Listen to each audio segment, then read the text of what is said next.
Welcome to WWJT. Even though my voice scratched a bit there, we're just going to go with it. It's the end of the year, laid back episode. Me and Joel are going to walk through our top 5 tech stories of the year. We didn't talk about this beforehand, so he might have a different top 5 than mine. Joel, just brief update. You're alive. Your company is doing well. How's your new product that you're launching going? When will it go public? Do you have like a date for when it's going to go public? Yeah, I don't think we've publicly announced a date, but it's sometime next year, which will be great to eventually talk about and kind of share why I've basically You been. can show it off. It's a physical thing that's going to help physical stuff, but you can't talk about details. Yeah, no, that's good. And I think with the economic climate, there is also some tension, especially in the tech world, of people getting laid off. So there's all this tension on, is the company going to do well? And at least, in our last quarter earnings, we beat expectations and did well. So there's definitely a little bit of relief for everyone, at least at our company, to be like, hey, we may not be up against the ropes like other companies just yet. And I did not have that in my top 5 stories, though it easily could have been, is how many layoffs occurred in 2022. Yeah. There has been a shift from the, hey, let's just spend money, growth at all costs, who cares, to kind of like, maybe not. And so obviously Twitter got the most notoriety for laying off their employees, but there's a lot of other ones. Okay, so I'm Andrew Noble. I work at a church. I feel like we don't do introductions that often. We're a podcast. I've reviewed all sorts of Christian tech podcasts, and there are a lot of good ones out there. I'd say that we are the most Canadian and amateur, and we uniquely bring a reformed perspective, I think. And you're the techie, I'm not. And then I'm the Bible guy, but I'm not as sophisticated as a Bible guy as other people, and you're not as sophisticated as a tech person. So we're just two guys that are trying to figure it out. So Yeah, that's a no, little I bit think about it's our good. podcast. Oh yeah, I'm not. Honestly, I mean, I doubt myself, don't I?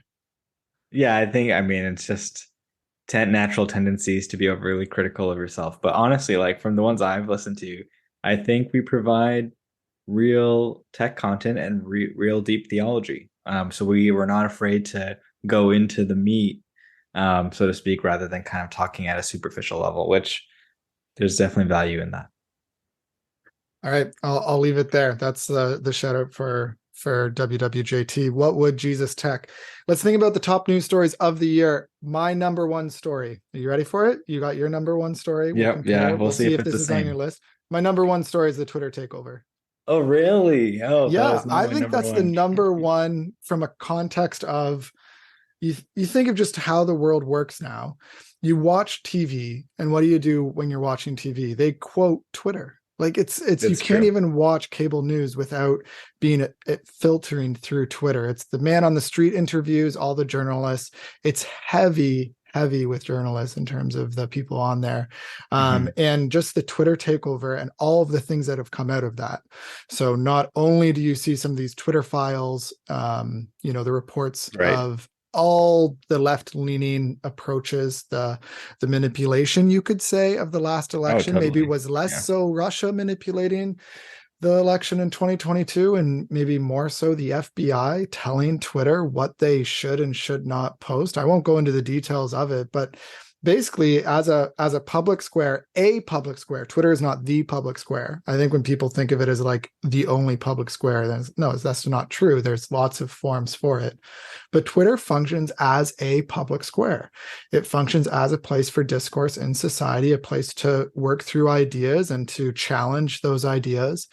Unlike so many other platforms that are image based, Twitter is text based, with making it lean more towards argumentation and ideas, which are important in society. And Christians should care about those ideas and care about how to respond to them, how to filter our eyes so that we don't mistrust them. So I think the Twitter takeover by Elon Musk, the very forceful, a lot of billions of dollars spent, there's just I have no idea how much money that is in real terms, right? Like, Yeah, yeah, yeah. um, How to contextualize that into our not so billionaire hands.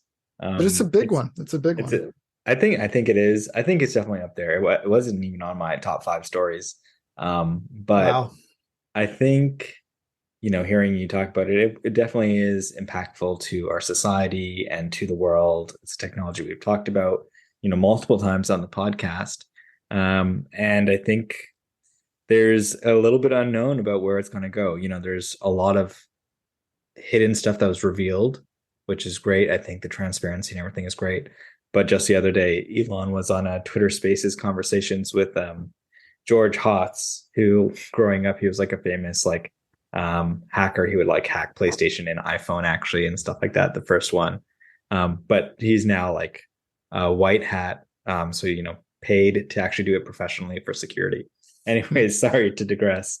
They were on a conversation with a bunch of people, and Elon Musk was saying like, hey, it's like being in a plane that is headed straight down with the engines on fire because they're going to lose like $3 billion next year and they only have $1 billion in the bank.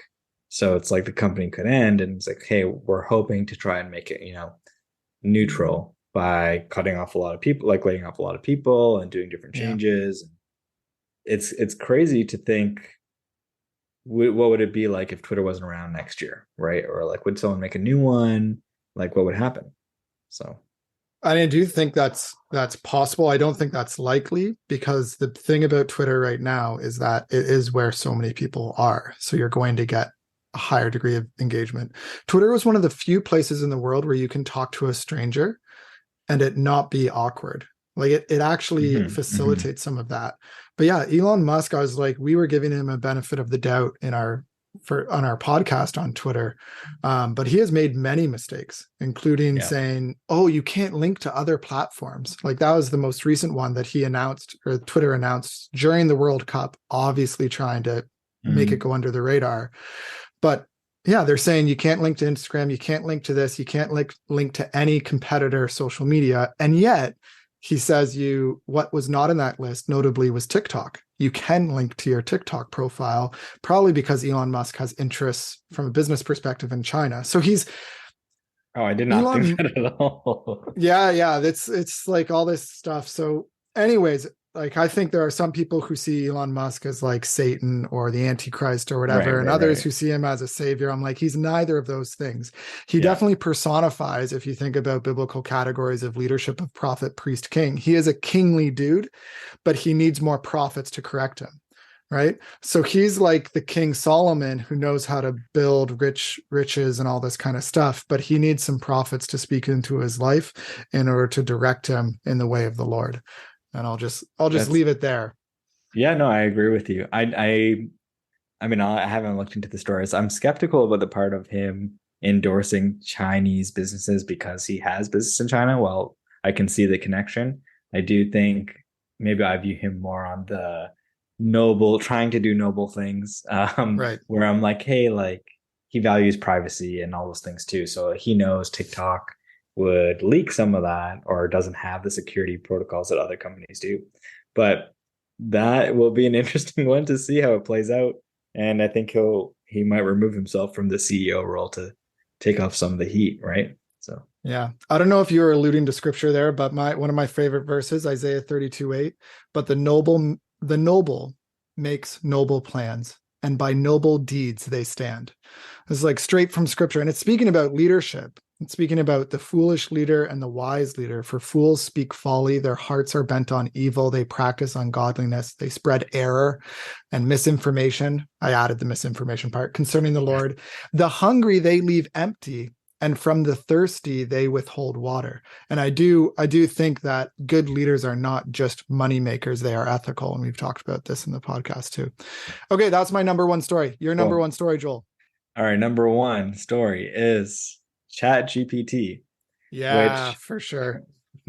which I think maybe we didn't have too much coverage on it on our podcast because it happened so recently, but just the implications of that are so foundational to where society is going to go. I know we've talked about AI and where it's headed and how big a deal is, and I think a lot of people had shrugged it off and been like, "Yeah, I know. I've been hearing these kind of horror stories since the '80s when people first started talking about AI in movies and stuff like that. But it finally has gotten to a point where I think I saw a news article the other day about a teacher ranting saying, I had this student who was getting straight D's, and then all of a sudden he submitted this take home paper, which is like so much better than anything he's ever produced. I Mm. submitted it to turn it in for plagiarism, and there's 0% plagiarism. And Hmm. maybe the teacher doesn't know that he used ChatGPT to write it, and it was like written by AI. And now you can't necessarily test kids on writing essays with access to that technology. So yeah, I think that's And just that's good. one I think that's good. area. I think we need to lean less on the 3 point essay as the fundamental version of Yeah. if you can argue well. I think we need more audio oriented exams. Like that's how they would have done it in ancient days was you have to speak and you have to defend it. Like when you do a Interesting. master's thesis and you defend it by speaking and answering questions and demonstrating your ability to think on your feet in relation to the concepts and integrating them. I think that demonstrates a truer knowledge than spending extra time writing a 3 point essay. So I think there's other ways to get around the GP, but yeah, it's a huge impact, No, not I think just that's a good there. point. I think that's a Yeah. really good point. I feel like I would even appreciate a society where my son is like has to debate more, and that's Yeah. how he's graded on his like critiquing or critical analysis skills in English. Yeah. So I've seen there's been a few different people like Andy Crouch. He's written a few different books on culture as well as technology, and he said that he's been using and playing around with Chat GPT like on a regular daily basis, and he finds that he will give it prompts, and that will tell him what he doesn't want to write. like Yeah, yeah. like if the AI can come out of it can come out with it, it means that it's not new, it's not novel, because by definition the AI can only output what the inputs offer. And so it's just taking all of human knowledge up to the point, or not all of it but a ton of it. So I thought that was an interesting take on it. It was my number two story was AI gains.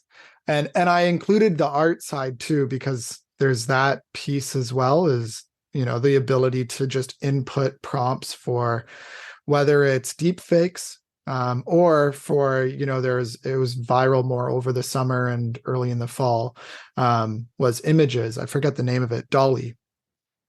And so to be able to say, hey, create these images, and fundamentally from a Christian perspective, we really need to think about stealing as one of the 10 commandments, and to what degree is using an AI stealing, and what degree of it is creativity, being inspired by other things. So it's difficult. Give me a second. I gotta turn off the baby monitor. Okay. Is your son going to be okay even though the baby monitor is now turned off? Like, should Yeah, we be concerned? Kelsey's around. Okay. Um, So that's no, my so that's my number two story. It was your number one story. well, I think okay, so there is one point I want to maybe even debate a little bit is the whole notion that it's not a novel thought or AI may not have novel thoughts. Because I think, and I was talking with a developer about this on the flight back from California last week, people, and we've talked about it on our AI episode, like thinking in a neural net is like you have uh, electrons in your brain, and then you have like a path that you've been going down many times, and that's like an existing thought. And a novel thought is just a deviation from that thought by one or two or three neurons. So if you have random thought and then you had a random number generator, you could bias the computer to say, hey, pick something that hasn't existed before.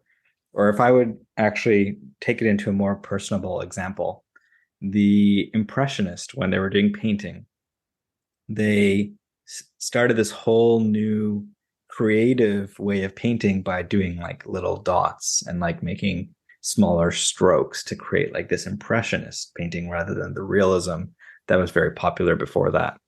Hmm. While we view that as something creative, that is very much something an AI could come up with.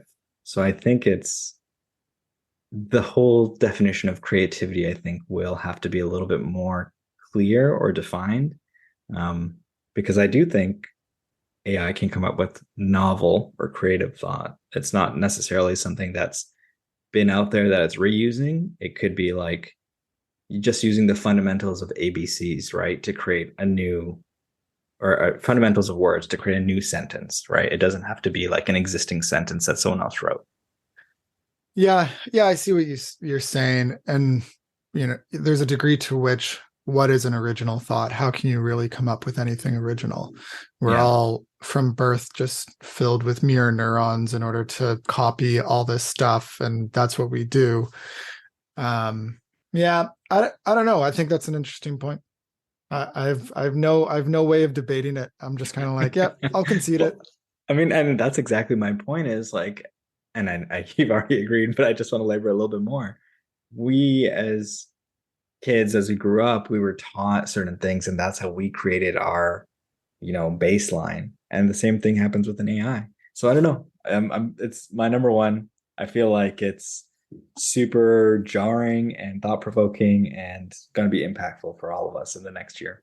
Do you think it's impactful now? Like there's some AI prompting stuff like on LinkedIn or on Gmail. Like there's various and even some texting now. I'm getting these prompts of autocomplete, and Mm-hmm. not just one word, but sometimes full sentences. And yeah, it would kind of be nice if Google picked up on how I normally end emails of a certain tone. There's something Yeah, there. I think the biggest implication is there's going to be an explosion of co-pilot apps, I'm going to call them. So, let's say you're flying a plane and then you have a co-pilot who's Hmm. providing insights and directions and alternatives and stuff like that. You can apply that concept to a whole host of functions, writing an article, and you're going to ask this thing to, hey, like, can you give me some ideas? And then you go back and forth with it as a co-pilot to accomplish that task. Or one idea that I was thinking of creating a long time ago, and now I'm like, oh, maybe this is a time for me to start another side project. But Joel, it you have was too many side projects. I know, I know. It was an app that I would call like Wingman or something where it helps you plan date nights and help you be more thoughtful. Oh And it's yeah, like yeah. I remember talking to you about this. The Wingman app. the Wingman app. And it just be, being a better husband, being a better father. But now you can have this AI prompting you and being like, hey, here's some things to do. And it's kind of like just a good friend. So there's going to be a lot of explosion of those type of things. Yeah, I don't know. I think I'd rather just get some text from you than an AI, but I understand what you're saying. Yeah, There's a yeah, weird yeah. sort of individualism. I mean, I'll be careful to go on too much of a tangent here, but the more that we introduce aids of technology rather than people, we do end up becoming more lonely. And we've seen this in society. Like, what happened to passing on a recipe from one generation to the next? It just doesn't Hmm. happen. We just Google it now. And then we get frustrated because the recipe you got to scroll down the page for it and it sucks. But there's all these long stories. Like, what is I Yeah, know yeah, no, why, no. because they want you to be on the page for a certain period of time and then they Get get the more ads. traffic. It's everything. This is the problem with technology, right? You build it for a function, but then it gets built for the technology, not for the person. So, anyways, so you got the new approaches to AI and the way that it's going to dominate and the way that we'll lean on it instead of leaning on each other, and we'll think that we're more independent when we were built to be dependent on one another. Yeah. We need one another.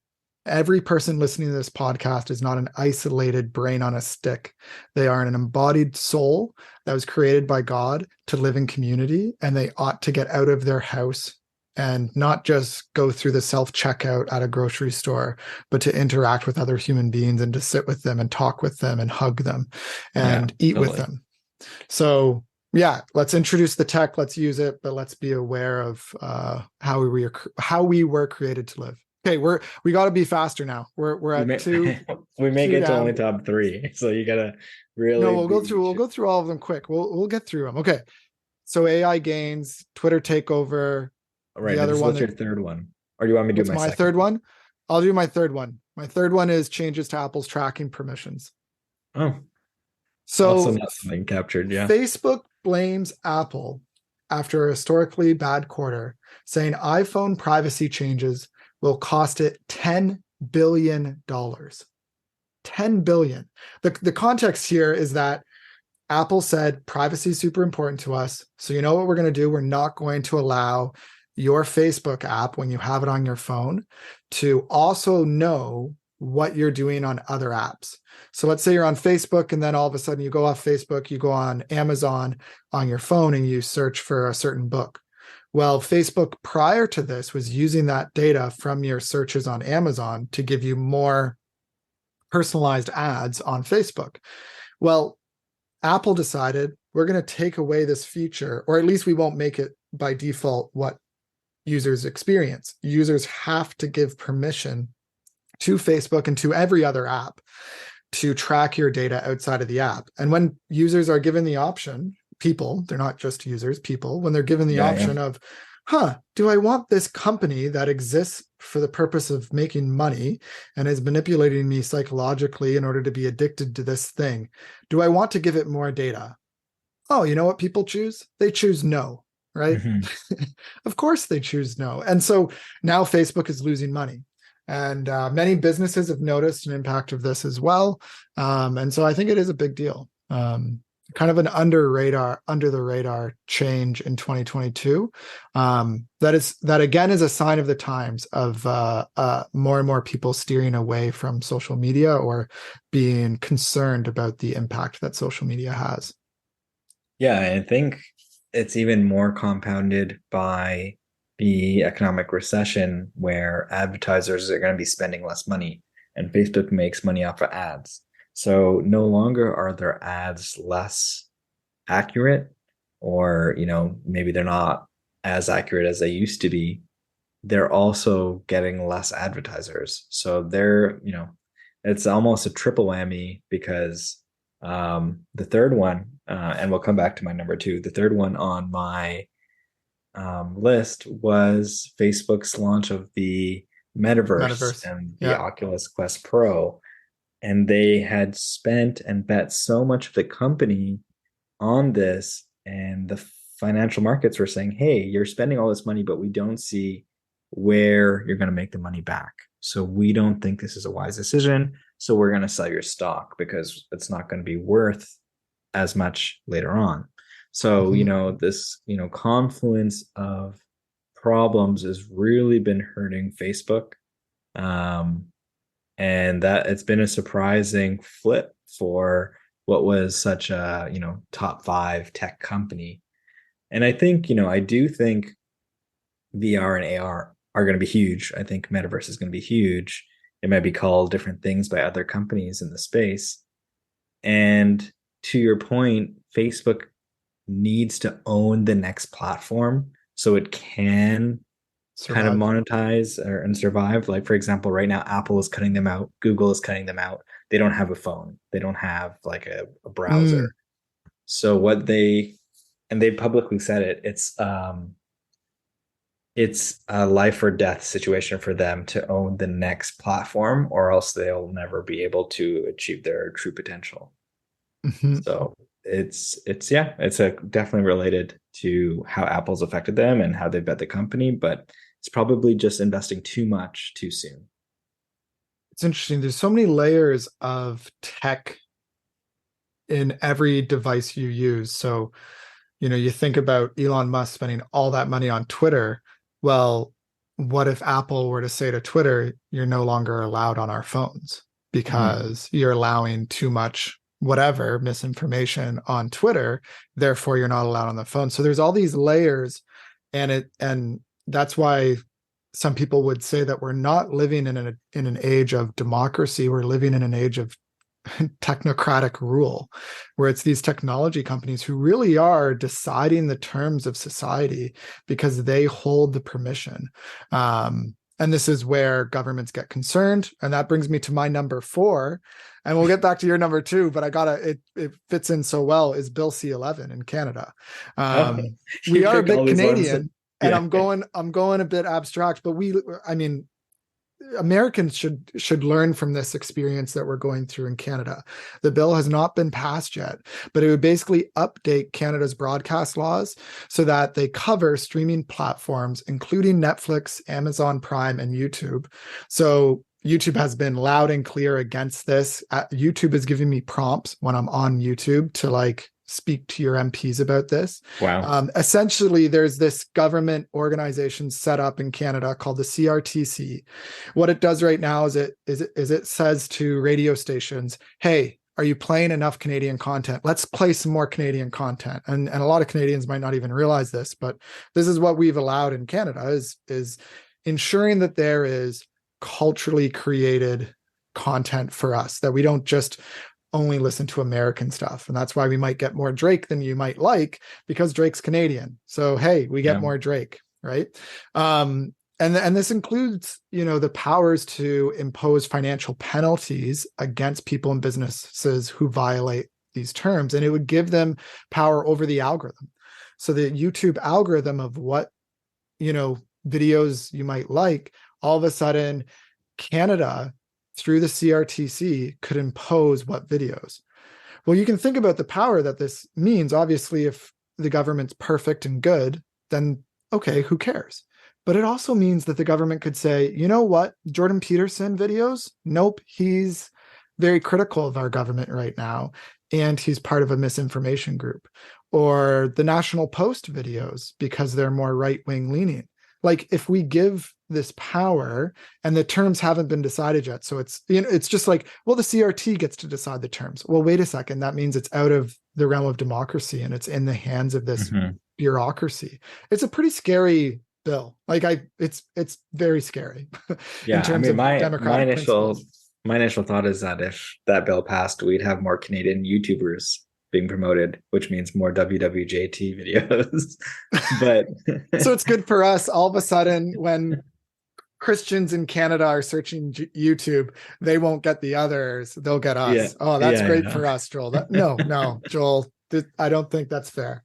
No, I think you raise a really good point around censorship, right? I think, like, I can understand almost like you want to preserve Canadian culture and how it was passed for radios and broadcasting on TV, right? Because that's what they do have, I think, some jurisdiction. Yep, they have control over that too. So this is kind of, they're trying to say, hey, we have these precedents, we should get into streaming. But I also agree that, like, it's like China's great firewall, right? You don't want your government censoring what media on the internet you have access to. So it's very much going in the wrong direction if that is what is going to be captured on the bill. Yeah, I mean, it's a wild thought in Canada, but I'd be okay with Canada banning porn sites or sites like that off the internet. Like, I'm actually okay with some level of regulation. I would want it to be based on principles based around scripture, and that's where it ends up in a complicated situation. Okay, that's one of my. I'm all the way through 4 of mine. We haven't hit number 2 for you. Okay, so the number 2 one, which I think was it will be different, is nuclear fusion. And I'm not sure if you heard about this, but actually I heard about it, but I don't understand it. Okay. So nuclear fission is when you have 2 atoms and you separate it, and that's like nuclear bombs, and it creates energy by separating that. But it also creates a lot of nuclear waste, and that's how nuclear reactors work. Nuclear fusion is actually when 2 atoms come together, and this is actually how our sun works. It is a source of all the energy in our solar system. It, like, whether it's convection or radiation or how have it growing plants, like, that's a source of energy. So what nuclear fusion has been a big project, I don't even know, 40, 50 years or something, it's been funded by the government, is like, how can we basically create a mini sun, like the energy of the sun? And if we could do that, and if we could harness this perpetual energy, it actually means that energy essentially is free. You never actually, there's no need to, like, mine oil or anything. It's just like perpetually creating energy. So I think it was just last week they achieved something called fusion ignition, which means they put 2 megawatts in, and they got 2.5 megawatts out. So theoretically, they actually created energy. But the caveat is it took, 300 megawatts to power the system to do Right, that, the machine. the machine. But, if you keep investing in this, you could get to a point where the energy generated covers the energy to make it, because one can be exponential and the other one could be statically linear. So let's say it's always 300 megawatts. Now you could put 300 megawatts in and make 350, and then you have Right. 50 net new, right? And who knows how long it'll take to do that, but the power to generate a star and create a star is really cool. So the big headline was the National Ignition Facility in the US. There's a couple different ones around the world that try different ways to do this. But the one in California, they actually take 100 plus 100 lasers and they shoot it in this vacuum chamber at these atoms to create this really hot temperature where fusion happens. And they did it for literally just like fractions of a second. So, Hmm. we're not anywhere close there. But when you start thinking about what are the implications of not having to fight for energy or to have like perpetual energy, that could also radically change our society in the next 10, 20 years. And if you think about, the internet when it was first came out in 1995 to where it is today, I guess, more than 20, 25 almost years ago, right? Um, Another 20 years, could we get to nuclear fusion at scale? That would be pretty interesting for our children. I mean, I, I followed everything you said. My two initial thoughts are one, in the beginning of 2023, let there be light. And there was light, there was a new sun. Humans created the sun. Just a funny aside. I'm just imagining that. But the other thing I'm thinking is that this feels like one of those discoveries that is cool. I read a little bit about it, a couple headlines, okay, this seems to be a big deal, but it's one of those like Jetsons sci-fi Mhm. Futurama. Like it's one of those things you're like, yeah, I guess this could one day develop, but let's see if that really happens. 10 years ago, everyone thought that Amazon would be delivering parcels through drones, but then you end up realizing there's so many complications. So I wonder what complications are they going to get through? Are they not? But it's cool. I Yeah. mean, Yeah. creating Yeah. energy seems like a good thing to do. Seems like a lot of countries, would hugely benefit from these types of energies. I just watched a video on Libya the other day. Libya found oil like, 70, 80 years ago, and like huge deal all of a sudden, this country that had no oil. But then they Right. also 30 years ago found water, like that they had water underneath, because it to desalinate is super expensive. That's what Israel does. So like Right. they need to find a way to turn the water from the Mediterranean Sea, and it's just super expensive. They have oil, but they don't have water. Are they going to ship it from other countries? And it's like, no, they actually found some underneath the ground, and they got to like build these pipes. Anyway, it's super interesting for me, a nerd, apparently. But like, so these Yeah. things are like, energy is such a huge deal, but we'll Yeah, I see. think to your point earlier on the platform, it's like Twitter runs on your phone, which is powered by energy, Yeah, right? They're all like technology batteries, all that. layers in this cake, and like changing fundamentally any one of those layers can have like massive implications on all the layers above it. So my list, Twitter takeover number one for me, then AI gains, then Apple's tracking permissions number three, then Bill C11 number four. You had number one AI gains, like for Chat not Dolly, GPT. but Chat Yeah. GPT. What was your number two? Your number two is this Nuclear nuclear fission. fusion. Number three was Metaverse and where that's Yeah. been. And my number four and five they're all kind of nothing burgers, you could call them. One is like crypto, robotics and IoT, where there hasn't been too much significance in what happened this last year, at least to the scale of the other ones. Hmm. But I wouldn't count these technologies out. I think, crypto is still a technology of that's going to be impactful in the future. It's gone through a crypto winter before where people are like, yeah, this is get this thing away from me. It's useless. And then it's going to be super hot again when new things come out of it. And I think it's just in some ways like a recession. There's a lot of opium and snake oil and all these things that are sold prior Opium. to the recession. And then all of a sudden, everyone's like, whoa, whoa, whoa, well, I can't just spend willy-nilly. I can be really critical about what I spend on. And all of these non-material or realistic things die. It's like separating, the wheat from chaff. And then what comes out is like, this is actually a useful utility. This actually does something. And then as funding comes back, as the tides change, money is now invested in the right places rather than invested in kind of these like, wastes of money. And that happens with our companies too. They get leaner, they adopt all this technology. And when money comes back, they're like, hey, we're more efficient than we were before. So we actually can do more. So it's this interesting, tide coming in and tide coming out that we have with our economic cycles.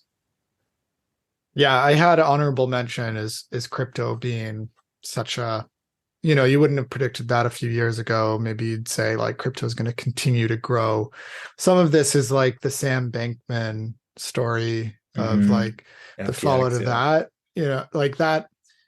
Basically, you just have corruption within some of these organizations that are taking advantage of the lack of knowledge that exists in the crypto market, and they Yeah. take advantage of the lack of knowledge, and then they're using very sophisticated tools in order to manipulate and take advantage of people and that sort of thing. So yeah, it's a worrying trend, and it'll be interesting where it goes, and if there can be some level, like you're not going to get a government endorsed cryptocurrency. Like the whole point of crypto is that it's free from government regulation, right? So we'll Mm-hmm. see where it Mm-hmm. goes. Okay, so those were your 5 or 6, I think, because you gave like the Yeah. nothing burger trio. Yeah. Yeah. Yeah. None of them were too big, but I still think, predictions for 2023, these are still going to be, big things that happen next year that we'll be talking about, that we'll be debating on like, oh my gosh, what does this mean for the Christian community? How can we use this in a godly Mhm. way? And what's the right way to converse about it? Mhm. Yeah, I had a couple honorable mentions. That was one of them. I had in-person work, that being Mm. a lot of companies struggling with, wait, do we go online? No, we're making people come back in person. And after the pandemic, this was the year of a lot of companies saying we're going back in person because it's worth it. Or companies, my former company has gone completely online. So it's just interesting to see that as a trend. Also, I think there's just a rise of distraction. I personally, I've thought and reflected a lot about distraction and attention and how do we maintain it, and just a realization of that. But there's no specific news story with that. It's just kind of an ongoing reality. Same with loneliness increases, as we kind of discussed earlier. But my fifth Mm. story is this: authorized hacking. Okay. Okay. Government Tell me more. authorized hacking. So you have, the most recent in December right now, like just a week ago. So there's been talk that Canada is going to, freeze the bank accounts of certain individuals who are directly connected to Russia. And you also had earlier this year, in the hundreds of individuals have their bank accounts frozen in connection to the Emergency Act, the protests that were happening in Ottawa, and it's kind of a crazy thing to think, because it feels like, wait, 2022, you're still talking about the pandemic? Well, yeah, in Canada at the beginning of this year, there was still lockdowns going on, and there was regulation at the beginning of this year. Truckers were told you got to get vaccinated, and truckers are like, we sit in a vehicle all day. This is our most political episode, by the way. And it's quite something for a government to say, hey, you donated through this private company to give money to this protest. We are locking your bank account since you are now connected to it. Isn't that wild? Like, Yeah, no, I think that's a it's like huge story. It is. I'm surprised that's your honorable mention, or No, no, even no. because That's it's number like, five. That's number five. I okay, think it's a yeah, yeah, huge story that because Canada is yeah, active it's in like freezing bank accounts through technology, right? it's this dystopian future that you hear about, like people in China, like they're monitored, their social accounts are monitored. They get like, hey, you're being a good citizen. We're gonna, uplift that. You're a bad citizen. Oh, you can't buy stuff anymore. And like the government, it's Big Brother, right? And it's for such a quote unquote liberal country we live in, it is shocking to be like, I really don't know what's going on. And I do think like, yeah, like decentralization, like with cryptocurrency, is like, hey, if you have it in crypto, they can't access it because it's not in Canadian jurisdiction, right? Like Mhm. if you're not keeping it in like a Canadian exchange, you keep it on a decentralized exchange, Yeah, then back to they crypto. can't, yeah. I So mean, we still got to there's have some functioning democracies or some functioning theocracies. Who knows? Christian nationalism, is there anything there? No. Okay. I'm not a Christian nationalist. Brad Littlejohn, he's written well on that. Maybe you should pick up Protestant Social Teaching, read the first few chapters there. There's some good stuff there. Or read Jonathan Leeman and read his views on democracy and that church and state relationship. Those are two good approaches that are not Christian nationalism. There's your resources for understanding church and state. But yeah, we got to wrap up this episode because I gotta go. I gotta pick up yeah, my yeah, yeah, kids from totally. school. I mean, it's been good. Um, It's been good reflecting on the year with you. Honestly, I'm really excited for 2023. I don't know. I'm the continual optimist. But I think things are going to get better. And Christians are going to become wiser, and we'll wrestle more with theology and technology and come to a good path forward. and I'm just scared because I see all the bad things with technology. I think it's going to get worse. Like one thing we didn't even talk about is euthanasia and medically assisted dying and the rise of that in Canada. That's another tech thing.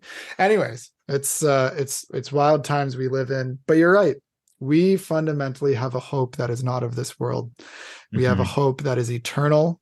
We are not our own, but belong both body and soul to Christ, to our God. So with that, we invite you, all of our listeners, to use tech, use it well, use it to glorify God, but make sure you find your rest, find it over these holiday breaks. Maybe you're listening to this on a drive to going to some family get together or something like that. Eat well, treat your body right. You're a steward of God as a temple. And yeah, now I'm rambling. There's good thought there. Cap the podcast here. Take care, That's guys. good. All right, see y'all. Bye.